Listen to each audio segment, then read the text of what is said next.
Hello दोस्तों। चलिए आज हम देखेंगे उस डायन का साया का भाग 2।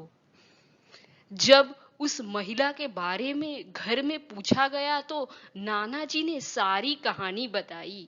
नाना जी ने कहा, आज खाना यही बना देगी, लेकिन मेरी माँ को उस महिला पर शक हो गया।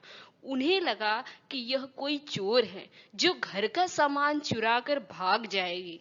माँ ने उसे रसोई में जाकर खाना बनाने को कहा।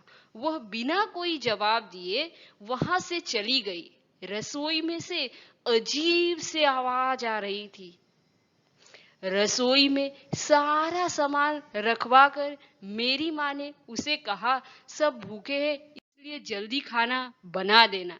उसे रसोई में भेज तो दिया, लेकिन माँ का मन अभी भी शांत नहीं था।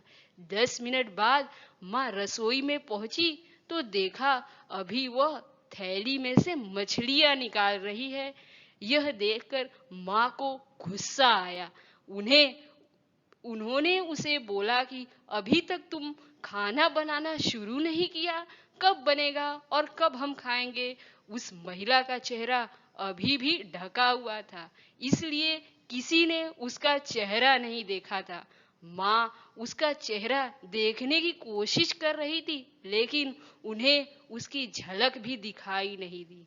माँ ने कहा, कोई जरूरत हो तो बुला लेना, लेकिन फिर भी वह कुछ नहीं बोली। उन्हें लगा कि शायद अनजान लोगों से डर रही है। माँ रसोई से चल गई, लेकिन जब 10 मिनट बाद वह फिर वापस आई तो रसोई का दृश्य देखकर माँ डर गई। उनके पैर से जैसे वही जम गए। उन्हें गले की आवाज नहीं निकल रही थी। उन्होंने देखा वह औरत रसोई से स्लैब पर बैठकर कच्ची मछलियां खा रही है। सारी रसोई में हड्डियां और मांस के टुकड़े बिखरे पड़े हैं। उसके सिर का घूंघट भी उतरा हुआ था। उसका चेहरा बेहद खौफनाक था। बाल बहुत बड़े और नाखून एकदम लंबे। वह मछलियां खाने में मग्न थी, इसलिए उसका ध्यान माँ पर नहीं गया। माँ भी चिल्लाई नहीं कि कहीं वह और ज्यादा खतरनाक ना हो जाए। माँ ने एक थाल उठाया और वह चूल्हे में जलता हुआ कोयला उठाकर उसकी तरफ दौड़ी। उसे आज भी वह औरत दिखाई देती है। कोयला उस चुड़ैल पर फेंक दिया। आग की जलन की वजह से वह डायन तेज तेज से आवाज निकालने लगी। उसकी आवाज सुनकर सारा घर इकट्ठा हो गया। उसे आग दिखाकर घर में से बाहर निकाला गया।